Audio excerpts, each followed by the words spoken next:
Assalamualaikum warahmatullahi wabarakatuh. Selamat siang dan salam sejahtera untuk kita semua. Salam, Om Swastiastu, salam kebajikan. Yang saya banggakan, teman-teman media, sudah lama kita enggak ketemu.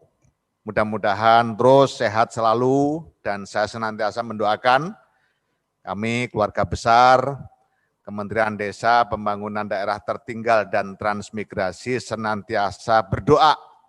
Mudah-mudahan teman-teman media senantiasa diberikan kesehatan, keberkahan, dan kehidupan yang bahagia. Rekan-rekan sekalian yang saya banggakan, pada kesempatan siang hari ini, saya ingin menginformasikan terkait telah diundangkannya Peraturan Menteri Desa, Pembangunan Daerah Tertinggal dan Transmigrasi tanggal 15 September dengan nomor keputusan atau Permendesa nomor 13 tahun 2020 tentang prioritas penggunaan dana desa 2021.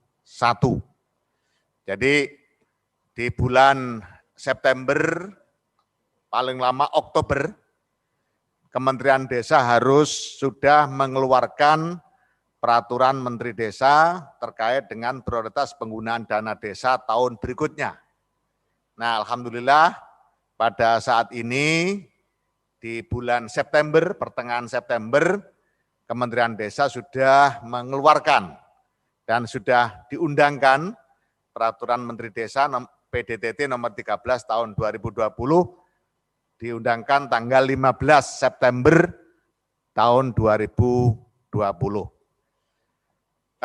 Rekan-rekan sekalian yang saya banggakan, Permendes nomor 13 tahun 2020 tentang prioritas penggunaan dana desa diawali atau dilatar belakangi pemikiran terkait dengan model pembangunan nasional yang didasarkan pada Peraturan Presiden nomor 59 tahun 2017 terkait dengan pelaksanaan pencapaian tujuan pembangunan nasional berkelanjutan TPB SDGs. Jadi pelaksanaan pencapaian tujuan pembangunan nasional berkelanjutan TPB atau SDGs. Kalau di bahasa Indonesia kan tujuan pembangunan nasional berkelanjutan, karena ini sifatnya nasional maka dikasih nasional, kata nasional, kalau globalnya SDGs. SDGs ini memiliki perjalanan yang cukup panjang sejak tahun 1970 yang diawali dengan MDGs, Millennium Sustainable Development Goals, Millennium Development Goals, MDGs. Kemudian berubah menjadi SDGs atau tujuan pembangunan berkelanjutan.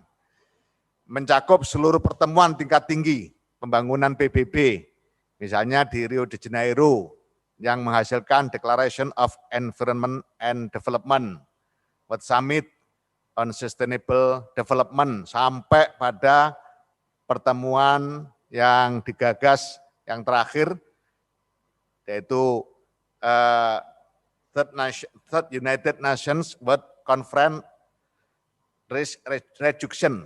Jadi sampai pada yang terkait dengan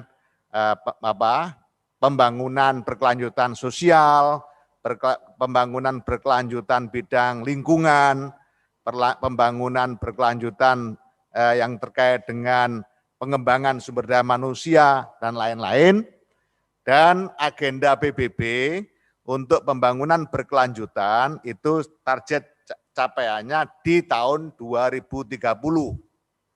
Nah, terus SDGs global dilaksanakan di Indonesia dengan dipayungi Perpres nomor 59 tahun 2017 tentang pelaksanaan pencapaian tujuan pembangunan nasional berkelanjutan atau SDGs di Indonesia. Karena Indonesia adalah anggota PBB, kemudian Indonesia juga berperan aktif dalam penentuan sasaran SDGs, dan Indonesia berkomitmen melaksanakan SDGs dalam RPJMN dan RPJMN dari jangka panjang nasional dan jangka menengah nasional.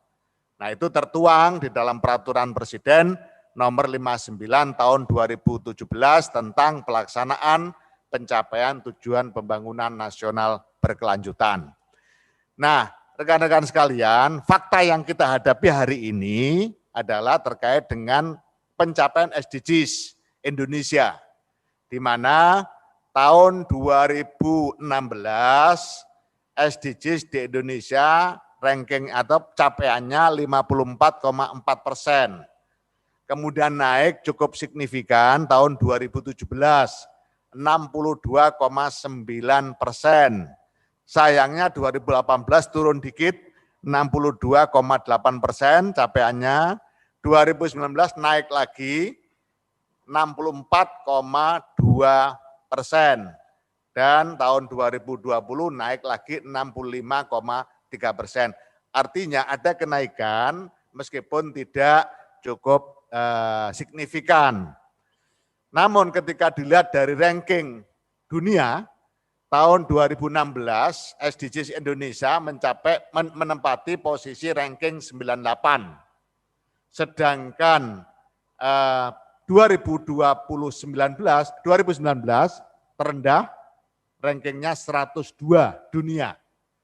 Nah, 2020 naik sedikit 101 dunia. Nah, inilah yang kemudian kita harus berupaya maksimal agar SDGs Indonesia ranking dunianya, capaiannya meningkat dan ranking dunianya juga mengalami kenaikan. Nah, itulah kemudian kita pada saat dipanggil Pak Presiden tanggal 22 Oktober, waktu dikasih amanat untuk mengemban sebagai Menteri Desa Pembangunan Daerah Tertinggal dan Transmigrasi, ada dua hal penting yang dipesankan oleh Pak Presiden pada waktu itu. Yang pertama, dana desa harus dirasakan seluruh warga desa, terutama golongan terbawah. Waktu itu Pak Presiden mensinyalir bahwa dana desa masih belum sepenuhnya dirasakan oleh warga desa, utamanya golongan terbawah, belum banyak yang merasakan kehadiran dana desa. Nah, tugas saya sebagai Menteri Desa adalah mengupayakan agar amanat Pak Presiden, di mana dana desa harus dirasakan seluruh warga desa, terutama golongan terbawah, ini bisa mengalami peningkatan. Kemudian yang kedua, dampak pembangunan desa juga harus dirasakan. Jadi bukan hanya keberadaan dana desa yang dirasakan kehadirannya, tapi juga impact dari penggunaan dana desa untuk membangun di desa juga dirasakan hasilnya, dan oleh karena itu pembangunan di desa harus lebih terfokus. Nah, ini pesan Pak Presiden, kalau disimpelkan itu no one left behind. Jadi dengan SDGs ini kita ingin tidak ada satu orang pun yang tertinggal terkait dengan proses pembangunan dan dampak dari merasakan dampak dari hasil-hasil pembangunan. Nah, itulah makanya kemudian kita lihat bagaimana dampak SDGs untuk pencapaian SDGs nasional melalui pintu desa. Nah, kalau kita lihat dari kondisi ini, di mana aksi SDGs desa ternyata kontribusinya cukup signifikan terhadap pencapaian tujuan pembangunan nasional berkelanjutan, atau bahasa sederhananya adalah SDGs nasional. Dari angka 74% itu kita peroleh dari, pertama, aspek kewilayahan. 90% wilayah Indonesia adalah wilayah desa, sesuai dengan data di Kementerian Dalam Negeri tahun 2019. 11 dari 17 SDGs atau tujuan pembangunan nasional berkelanjutan itu berkaitan erat dengan kewilayahan desa. Nah, aksi menuju tercapainya 12 SDGs, kenapa saya katakan 12 SDGs sementara di atas itu 11? Karena kita nambahi. nambahi 1 SDGs. Jadi SDGs global itu 17, kemudian SDGs nasional dengan Perpres 59 2017 sama 17, tapi nanti di SDGs desa saya tambahi 1 SDGs menjadi 18. Nah, 12 dari 18 SDGs desa itu berkontribusi 90% karena itu menyangkut kewilayahan, yaitu SDGs nomor 7 sampai dengan SDGs nomor 17 itu 7 sampai 18, kemudian pencapaian tujuan pembangunan nasional berkelanjutan 7 sampai 17. Itu kalau desa 7 sampai 18, kalau nasional 7 sampai 17 itu aspek kewilayahan.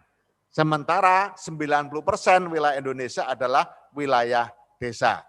Kemudian yang kedua, kalau dilihat dari aspek kewargaan, 43% penduduk Indonesia ada di desa. Nah, kalau 6 SDGs desa kita garap berarti berkontribusi 43% pada pembangunan tujuan bangunan nasional berkelanjutan, yaitu SDGs nomor 1 sampai 6. Jadi gampangannya begini, kalau SDGs 7 sampai 18 kita genjot di desa, maka 90% wilayah Indonesia adalah wilayah desa, kontribusinya 91%. Sedangkan kewargaan 6 SDGs itu menyasar pada 43% penduduk Indonesia, karena 43% penduduk Indonesia ada di desa. Nah, kalau kemudian dihitung satuannya, kemudian diambil rata-ratanya ketemu 74% pencapaian tujuan bangunan nasional berkelanjutan bisa dijangkau melalui tercapainya SDGs desa. Jadi bahasa yang sederhananya seperti itu. Nah, selanjutnya berangkat dari kenyataan itu, maka kita susunlah yang disebut dengan SDGs desa, yaitu upaya terpadu percepatan pencapaian tujuan pembangunan berkelanjutan melalui perwujudan. Nah, jadi SDGs desa adalah upaya terpadu percepatan pencapaian tujuan pembangunan berkelanjutan melalui perwujudan. 1. Desa tanpa kemiskinan dan kelaparan. 2. Desa ekonomi tumbuh merata. 3. Desa peduli kesehatan. 4. Desa peduli lingkungan. 5. Desa peduli pendidikan. 6. Desa ramah perempuan. 7. Desa berjejaring. Dan 8. Desa terhadap tanggap budaya. Nah, jadi ada 8 tipologi desa yang kita ingin raih untuk mencapai totalitas 18 SDGs desa. Jadi 1, desa tanpa kemiskinan dan kelaparan. Kalau desa kita sudah bebas dari kemiskinan dan kelaparan, ini menjadi 1 tipologi desa yang ingin kita raih. Yang kemudian totalitas 8 tipologi terpenuhi, maka berarti 18 SDGs desa telah tercapai, dan itu sama dengan berkontribusi 74% capaian SDGs nasional. Nah, output yang kita harapkan dari pendekatan dengan menggunakan SDGs desa adalah 1. persentase capaian atas 18 tujuan SDGs desa. Nanti tiap-tiap desa akan kita lihat capaiannya dari 18 SDGs desa. Yang kemudian kalau di klaster lagi, dinaikkan lagi klasternya dari satuan SDGs menjadi 8 tipe desa berdasarkan SDGs desa juga. Kemudian yang ketiga, kita akan juga temukan leveling indeks desa dalam kategori sangat tinggi atau A, kemudian tinggi B, sedang C, rendah D, dan sangat rendah E dalam perspektif SDGs kuantitatifnya, yang kalau kita kualitatifkan nanti akan juga muncul secara kualitatif menjadi tertinggal, berkembang, dan mandiri. Jadi ujung-ujungnya juga akan ketemu ke sana, tapi kita tunjukkan kuantitatifnya dulu. Kita cek kuantitatifnya dulu berdasarkan pada 18 SDGs desa. Sehingga kalau kuantitatifnya menjadi A, B, C, D, dan E, kalau kualitatifnya kita klaster menjadi 3, yaitu tertinggal, berkembang, dan mandiri. Nah, dari situ kita akan bisa melihat situasi dan kondisi setiap desa. Dia dapat melihat masing-masing desa itu, misalnya kepala desa bisa mengetahui detail desanya sendiri, by name, by address, apa yang terjadi dan situasi yang ada di desanya. Kemudian kita juga bisa merekomendasikan perencanaan pembangunan jangka menengah dan tahunan merujuk kepada data SDGs dan diarahkan untuk mencapai SDGs tingkat kecamatan, kabupaten, kota, atau provinsi. Dengan demikian, maka kita akan mencapai target adanya arah perencanaan pembangunan desa berbasis kondisi faktual. Ini yang selalu saya katakan selama ini, pembangunan desa dengan menggunakan dana desa belum sepenuhnya berbasis kondisi faktual, belum sepenuhnya berdasarkan pada kebutuhan, tapi masih juga didasarkan pada keinginan elit. Itulah yang kemudian disinyalir oleh Bapak Presiden bahwa pembangunan desa dengan menggunakan dana desa masih dirasakan oleh sebagian kelompok elit. Kemudian dari target itu, yang kedua, di samping adanya arah perencanaan pembangunan, juga intervensi kementerian lembaga Pemda, baik kementerian, lembaga, pemerintah daerah, baik provinsi maupun kabupaten, serta swasta, dalam mendukung pembangunan desa, itu akan sangat mudah menempatkannya. Karena apa? Petanya jelas. Mudah-mudahan ini juga akan menjadi percepatan dan ketepatan di dalam melakukan intervensi.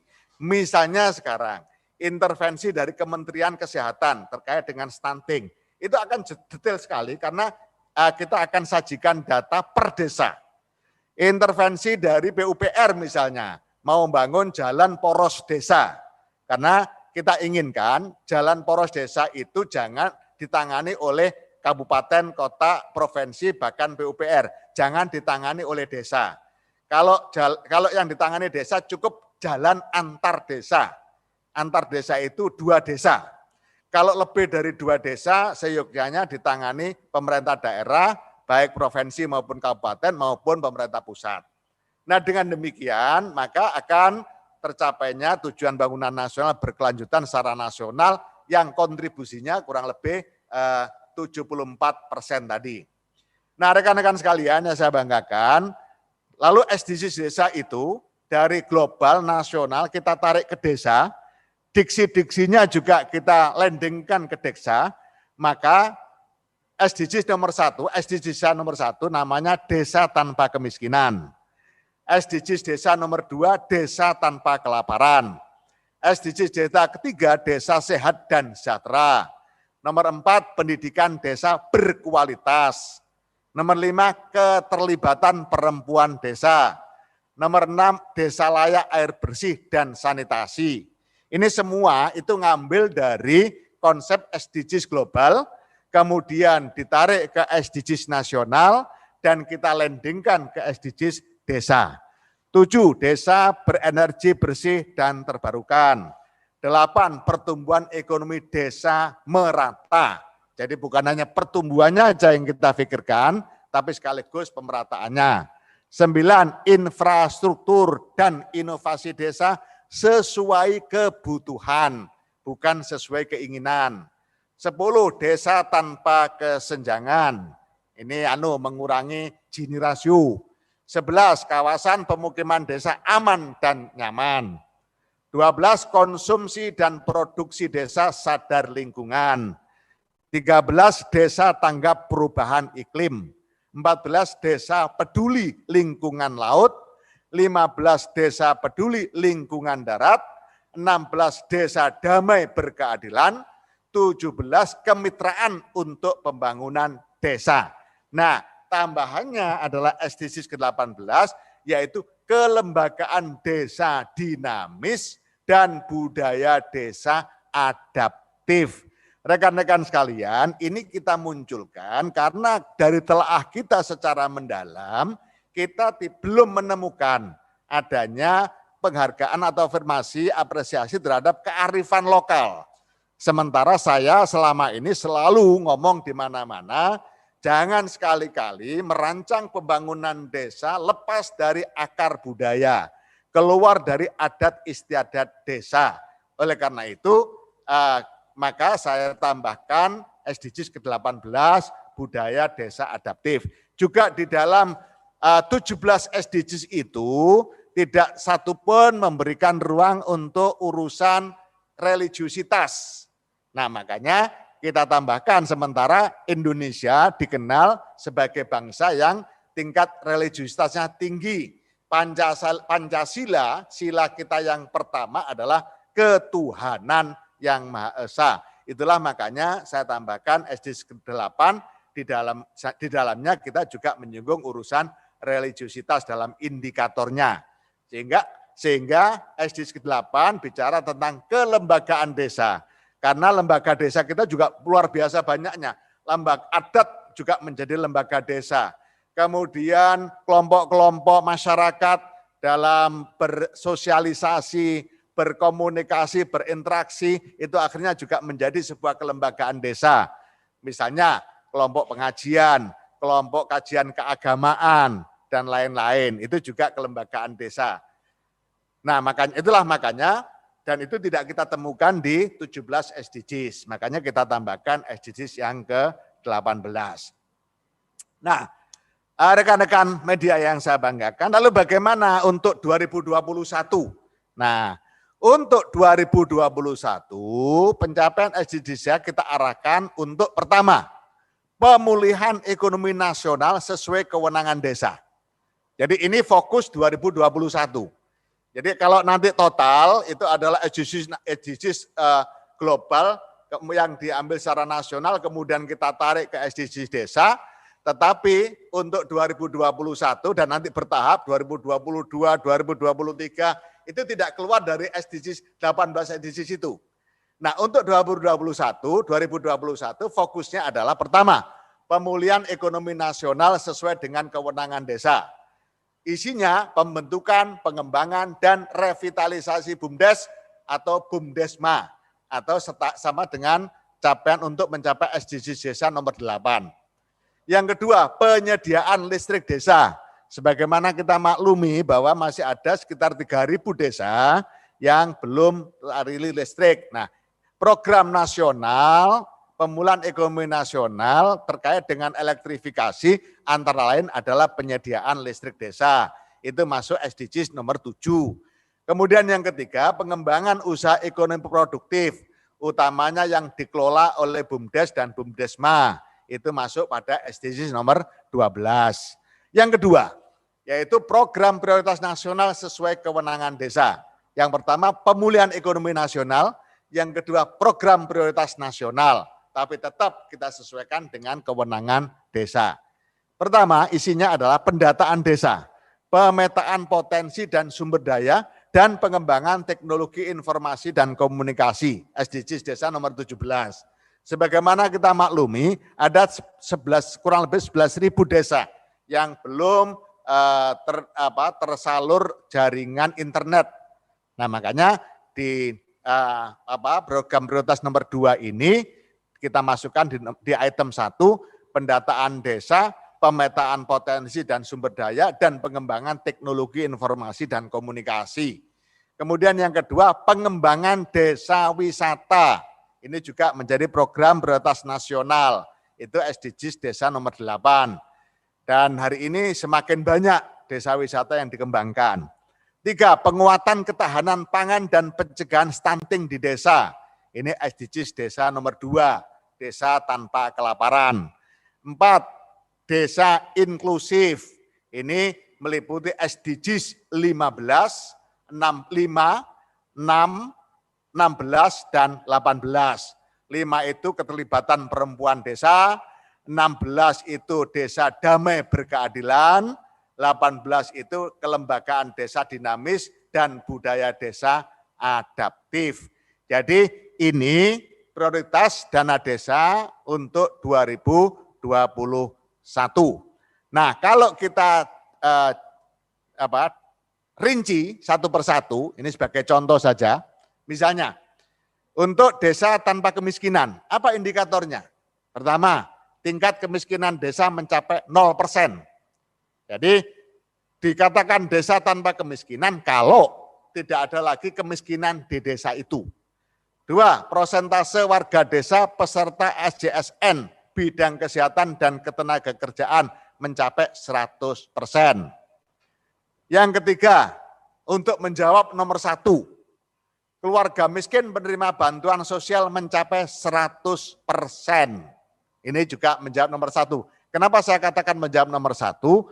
Ada orang yang akan membantah, mana mungkin desa tanpa kemiskinan, karena kemiskinan tidak akan pernah hilang. Nah, saya jawab mungkin. Karena apa? Karena ada nomor 3, yaitu keluarga miskin penerima bantuan sosial mencapai 100%. Artinya, meskipun di desa itu masih ada warga miskin, namun pemerintah sudah menyelesaikan dengan jaring pengaman sosial. Maka kalau semuanya sudah menerima bantuan sosial, maka sama dengan kemiskinan di desa itu 0. Kemudian nomor 4, persentase keluarga miskin mendapat layanan kesehatan, pendidikan, air bersih, dan hunian layak mencapai 100%. Ini juga tidak lepas dari nomor 2. Jadi sangat mungkin. Kemudian yang kelima, keluarga miskin korban bencana yang ditangani sudah mencapai 100%. Ini sudah sangat terukur sekali. Nah, ini contoh indikator prioritas penggunaan dana desa. Nomor 1, desa tanpa kemiskinan. Nah, nanti scoringnya akan muncul. Ketika di situ kemiskinannya masih sekian persen, nah dia pasti akan scoringnya muncul dengan model sistem artificial intelligence, akan dikelola sedemikian rupa algoritmanya, maka akan muncul skor-skor yang kuantitatif tadi, yang kemudian akan menghasilkan klaster A, B, C, D, dan E, yang kemudian kalau dikualitatifkan akan menghasilkan desa tertinggal, desa berkembang, dan desa mandiri. Kemudian yang kedua, desa tanpa kelaparan. Indikatornya prevalensi kurang gizi, kurus, stunting, anemia turun menjadi 0%. Nomor 2, prevalensi bayi mendapat ASI eksklusif mencapai 100%. 3, ada kawasan pertanian pangan berkelanjutan. Nah, itu untuk indikator desa tanpa kelaparan. Lanjut. Ini yang saya utarakan yang terkait dengan target capaian di 2021 aja, tidak 18 SDGs tadi. Ini yang ketiga, desa sehat dan sejahtera. Apa indikatornya? BPJS Kesehatan mencapai 100% penduduk. Unmet need pelayanan kesehatan mencapai 0% dan seterusnya. Total fertility rate TFR di bawah 1,5 dan seterusnya, ada 15 indikator. Lanjut, kemudian desa keterlibatan perempuan desa. Ini kemarin sudah kita buktikan bahwa BLT dana desa mengcover, ternyata alhamdulillah mengcover perempuan kepala keluarga sampai hampir 2,5 juta keluarga penerima manfaat adalah PK, perempuan kepala keluarga. Nah, indikatornya misalnya Perdes atau SKKdes yang responsif gender, mendukung pemberdayaan perempuan minimal 30%. Ini kaitannya regulasi. Sampai pada presentasi jumlah perempuan di BPD, keterlibatan perempuan di Musdes, dan seterusnya ada 10 indikator. Ini termasuk indikator keterlibatan perempuan desa. Kemudian SDGs nomor 7 untuk indikator prioritas penggunaan dana desa 2021, SDGs nomor 7, desa berenergi bersih dan terbarukan. Indikatornya apa? Keluarga pengguna listrik mencapai 100% dengan konsumsi lebih dari 1.200 kWh per kapita. Keluarga pengguna gas atau sampah kayu untuk memasak mencapai 100%. Pengguna bauran atau campuran energi terbarukan mencapai 60%. Ini ada ukurannya semua sesuai dengan standar yang sudah ada. Kemudian pertumbuhan ekonomi desa merata. PDB rata-rata di atas 30 juta.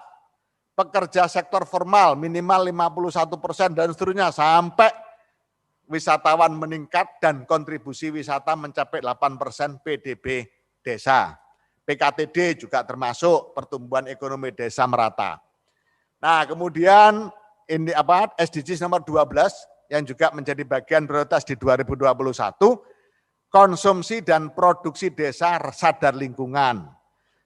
Indikatornya tersedia peraturan desa atau SKKDes tentang kegiatan usaha yang tidak menimbulkan pencemaran dan pengelolaan limbah serta sampah rumah tangga. 2, tersedia unit pengolah sampah. SDGs ke-16, ukurannya kriminalitas, perkelahian, KDRT, kekerasan terhadap anak mencapai 0%. Ini sudah banyak desa-desa kita seperti itu.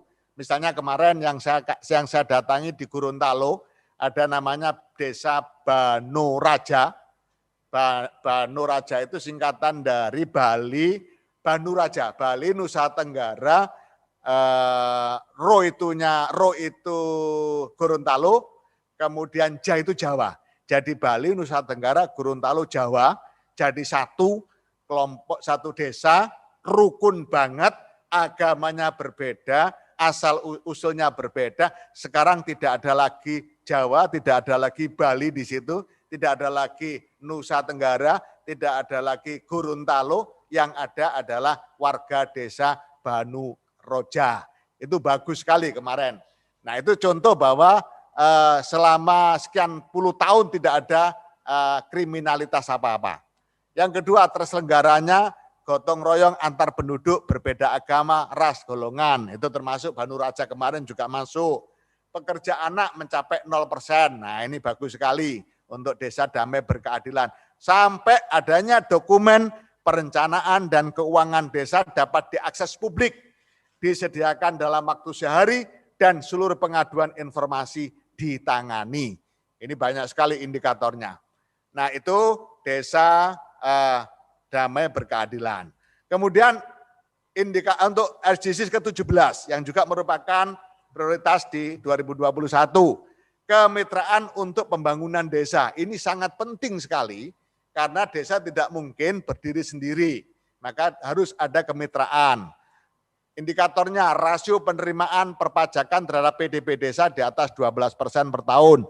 Terdapat kerjasama desa dengan desa lain, pihak ketiga, dan lembaga internasional. Jaringan internet yang dirasakan oleh warga, komoditas desa yang diekspor meningkat, dan seterusnya. Sampai tersedia data SDGs setiap tahunnya. Kemudian yang ke-18, nah ini yang tambahan hasil ijtihad Kementerian Desa Pembangunan Daerah Tertinggal dan Transmigrasi untuk SDGs desa, saya sebut kelembagaan desa dinamis dan budaya desa adaptif. Indikatornya kegiatan tolong-menolong yang didasarkan pada ajaran agama. 2, tokoh agama berpartisipasi dalam musdes dan implementasi pembangunan desa. 3, terdapat kegiatan santunan atau pemeliharaan anak yatim dan orang miskin. 4, SOTK pemerintah desa sesuai dengan peraturan perundangan yang berlaku. Pelaksanaan musdes minimal 4 kali setahun. Tersedia dokumen RPJMDes, RKPdes, APBdes.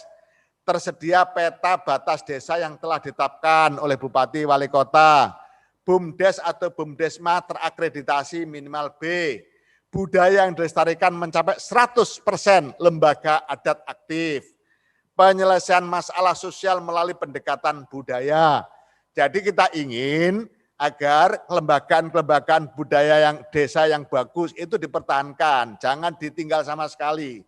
Jangan setiap ada masalah langsung dibawa ke ranah hukum. Itu tidak menghargai kelembagaan desa. Kita mengajak nanti kalau bisa lebih dari 50% penyelesaian masalah sosial yang sifatnya kecil-kecil, selesaikan saja di desa, enggak harus dibawa ke ranah hukum. aset desa meningkat, lembaga kemasyarakatan desa yang ikut Musdes lebih dari 30%. Nah, rekan-rekan sekalian, itulah kira-kira gambarannya prioritas penggunaan dana desa di 2021, peruntukannya untuk seperti itu tadi.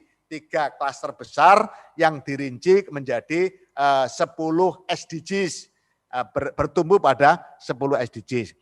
Kemudian bagaimana mekanisme penggunaan dana desa 2021? Yang pertama tentu padat karya tunai desa.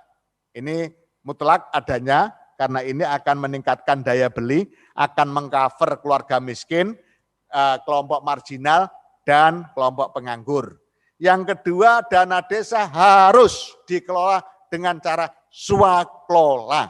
Tidak boleh diborongkan, semua dikerjakan dengan cara swakelola.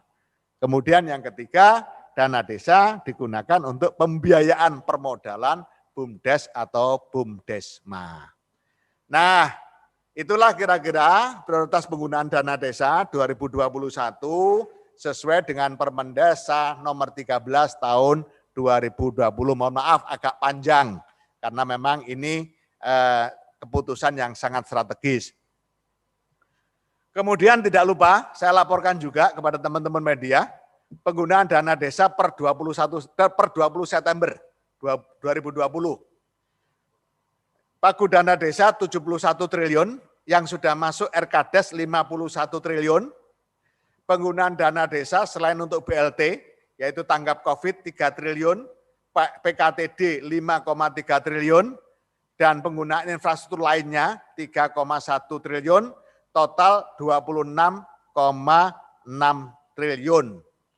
Kemudian dana desa untuk BLT sampai Desember 28 nantinya.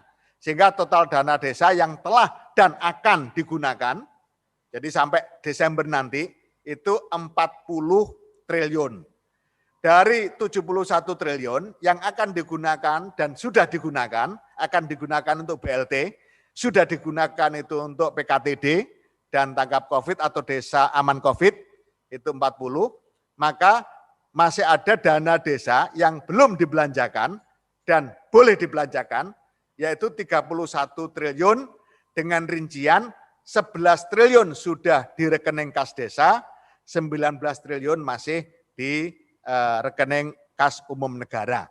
Nah, 31 triliun ini kita sudah mengeluarkan surat agar digunakan untuk padat karya tunai desa. Sehingga produktivitas desa terjamin, berjalan, kemudian penyerapan tenaga kerja masuk, peningkatan daya beli juga bisa naik. Nah, kalau sisa dana desa yang 31 triliun tadi kita gunakan untuk PKTD sampai dengan Desember 2020, maka di pengangguran di desa yang jumlahnya 2.183 akan terserap kurang lebih 1.713.096 orang atau 78% pengangguran desa-desa di Indonesia akan terserap dengan upah 1 juta per kegiatan PKTD. Jadi itu. Jadi kalau 31 triliun itu digunakan untuk PKTD, maka akan menyerap 1.713.096 orang. Dan itu setara dengan 78% dari pengangguran. Berapa tadi? Pengangguran di desa 17 juta. 17 juta hari orang kerja. 130.959. Itu nilai yang 55%-nya. Jadi kita memang mengharapkan PKTD itu 55%-nya untuk upah. Kenapa 55% untuk upah? Karena PKTD itu tidak mensyaratkan skill. Otomatis tidak ada pekerjaan yang membutuhkan kecermatan dalam infrastruktur, penghitungan infrastruktur, dan dengan demikian maka tidak banyak bahan yang dibutuhkan. Makanya kita minta 55% supaya lebih banyak menyerap tenaga kerja dan meningkatkan daya beli. Misalnya kalau membangun misalnya untuk pengerasan jalan desa, itu kalau PKTD jelas bahannya tidak banyak, tapi tenaga kerjanya yang harus banyak. Nah itu rekan-rekan yang saya banggakan, kondisi penggunaan dana desa sampai dengan Desember 2020. Sedangkan untuk khusus BLT sampai dengan 20 September itu sudah tersalur 15 triliun 95 miliar 823 juta 86.512 rupiah. Sedangkan kepala keluarga penerima BLT petaninya 88%, ini sudah baku karena sudah selesai gelombang pertama, berarti sudah seperti itu komposisinya. Dan perempuan kepala keluarga dari 7.976.652 KPM itu ada 2.470 KPM adalah kepala keluarga perempuan kepala keluarga. Nah, satu hal yang juga tidak kalah pentingnya, kalau sampai Desember nanti maka ada 1.119 desa atau 192.691 KPM yang di-cover oleh Bansos Tunai Desa. Bansos Tunai, Bantuan Sosial Tunai, BST Kemensos. Kenapa? Karena dana desanya sudah habis. Kenapa dana desanya habis tidak bisa sampai Desember? Karena dana desanya cair lebih awal. Sebelum ada COVID sudah cair, sehingga sudah digunakan lebih dulu untuk BKTD, untuk infrastruktur dan lain-lain.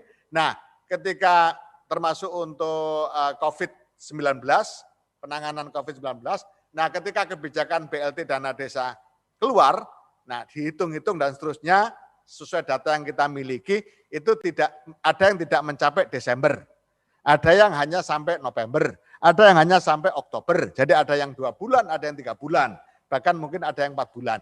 Nah dari data yang kita miliki itu jumlahnya 1.119 desa atau 192.691 KPM atau anggaran yang dibutuhkan 146,1 miliar. Ini sudah kita serahkan kepada Kementerian Sosial, hasil pembicaraan kesepakatan kita dengan Kementerian Keuangan dan Kementerian Sosial. Sehingga nanti data by name by address dipegang oleh Kementerian Sosial. Ini selaras dengan yang selalu saya sampaikan bahwa posisi Kementerian Desa dalam kaitannya dengan BLT dana desa ini adalah posisi sementara karena kondisinya memang mendadak dan extraordinary. Tentu kita berharap ke depan seluruh urusan jaring pengaman sosial tetap ditangani seluruhnya oleh Kementerian Sosial. Sehingga dana desa yang 72 triliun di tahun 2021 itu full untuk pembangunan desa, baik untuk peningkatan ekonomi maupun peningkatan sumber daya manusia. Itulah rekan-rekan sekalian yang bisa saya sampaikan. Mudah-mudahan bisa dipahami. Nanti kalau ada yang belum jelas bisa ditanyakan langsung ke nomor WA saya, bagaimana sudah dipegang oleh rekan-rekan sekalian.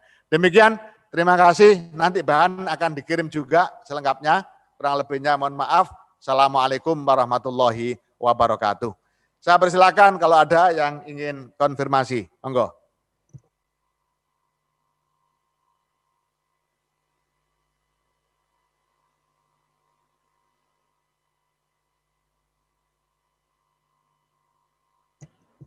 Sementara cukup ya. Nanti bahan dikit. Assalamualaikum Pak. Gus. Ada, silakan. Halo. Ya. Halo. Siapa? Saya Pak Aris Pak dari Kompas. Oh, Mas Aris, silakan Mas Aris. Pak ada 4 pertanyaan.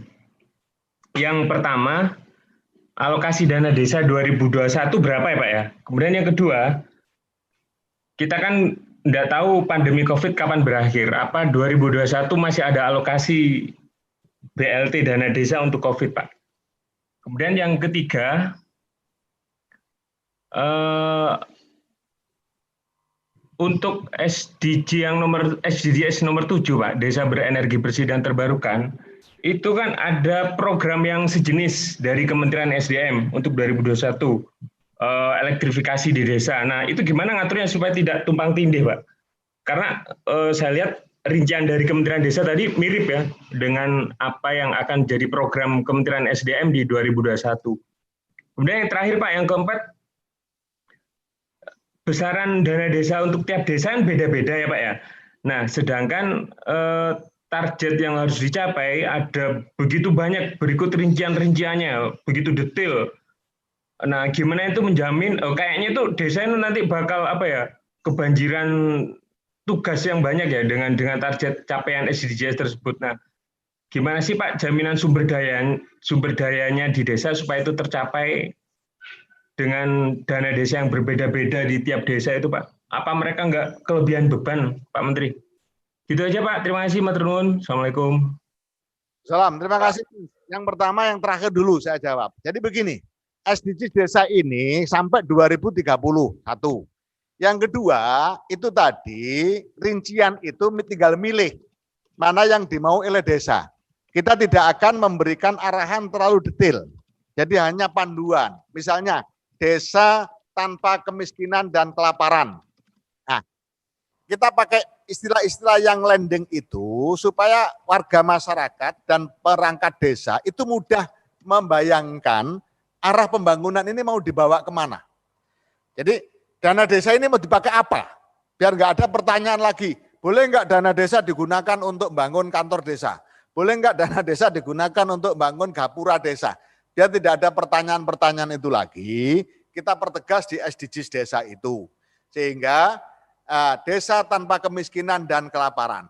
Semua orang ketika diajak ngomong bahwa desa itu tujuannya arahnya adalah untuk menghilangkan kemiskinan dan kelaparan, maka akan punya gambaran. Oh kalau gitu yang harus saya lakukan untuk bangun desa adalah begini, begini, begini. Jadi jenis kegiatannya, berapa anggaran yang mau dialokasikan, itu sepenuhnya menjadi kewenangan desa. Kita tidak melakukan intervensi apapun. Tetapi kita hanya memberikan arahan yang jelas. Dibanding dengan misalnya, kalau tidak ada arahan misalnya RPJM yang terlalu abstrak, itu malah kasihan kepala desa. Desa peduli pendidikan. Kenapa ada bahasa yang berbeda? Misalnya desa tanpa kemiskinan dan kelaparan, kemudian ada desa peduli lingkungan. Kenapa kok yang satu langsung kalimatnya tanpa kelaparan dan kemiskinan, kemudian yang lain peduli saja, ini menyesuaikan dengan kewenangan desa. Persis sekaligus menjawab terkait dengan elektrifikasi desa, itu selalu koordinasi dengan kita, data-datanya juga dari kita, sehingga urusan elektrifikasi desa yang makronya itu ada ditangani oleh SDM, bekerja sama dengan PLN dan Pertamina. Nah kita dana desa untuk hal-hal yang di bawahnya itu. Jadi misalnya kalau tidak salah untuk menyiapkan tempat yang pokoknya semua yang belum masuk dalam rencana kerjanya ESDM dan itu dibutuhkan dan sifatnya tidak besar, itu menjadi tanggung jawabnya dana desa.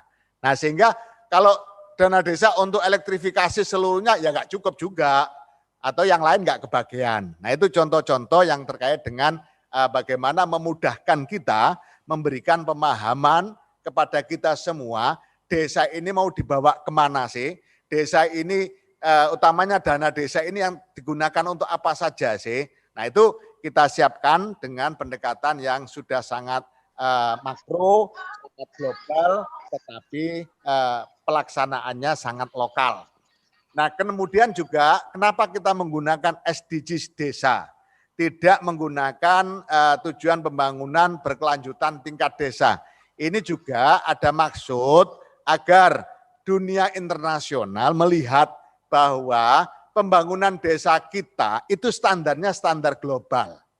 Dengan demikian ini akan menjadi negara yang mungkin negara yang awal atau yang pertama kali menggunakan konsep global untuk membangun tingkat yang sangat lokal, tetapi nanti berkontribusi signifikan terhadap nasional. Nah, dengan demikian sedikit banyak kita akan menunjukkan komitmen Indonesia terkait dengan berbagai hal yang menjadi kesepakatan dunia internasional. Kemudian jumlah dana desa di 2021 sudah ditetapkan 72 triliun.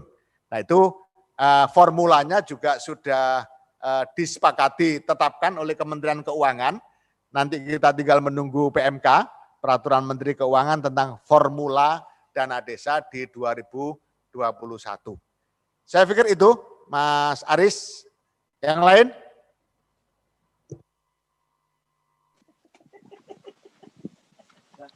Gus. Iya Gus, iya.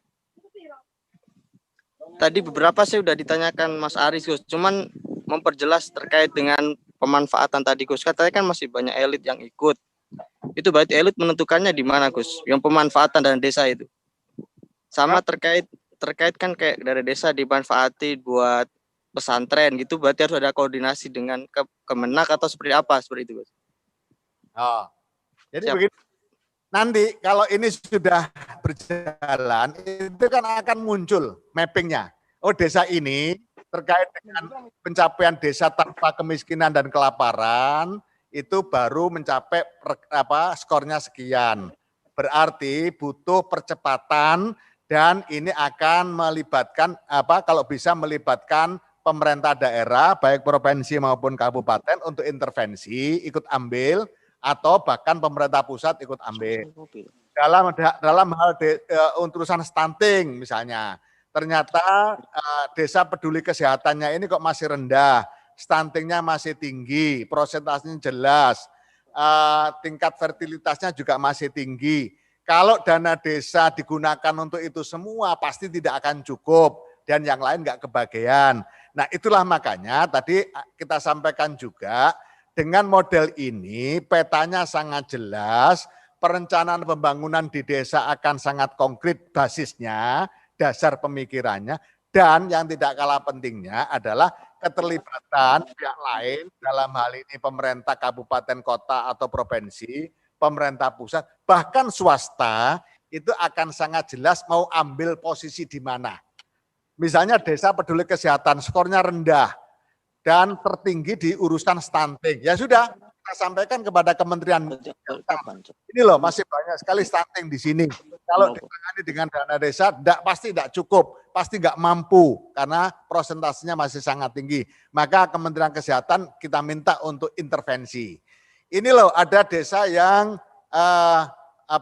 akses pendidikannya rendah, jauh dari SD, jauh dari SLTP, jalannya sangat tidak layak, nggak ada jembatan.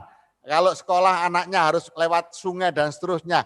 Nah, tapi kalau dana desa enggak mungkin digunakan untuk itu. Nah, kita sampaikan kepada pemerintah kabupaten kota atau provinsi, bahkan ke PUPR, tolong kalau mau intervensi ini, lakukan intervensi di desa ini.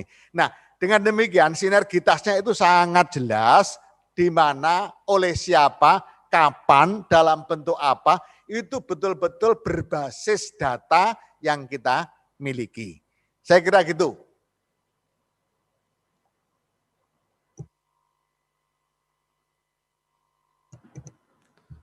Sementara gitu ya, nanti bisa lewat WA atau bahan nanti dikirim lengkap. Terima kasih ya. Selamat siang. Assalamualaikum warahmatullahi wabarakatuh.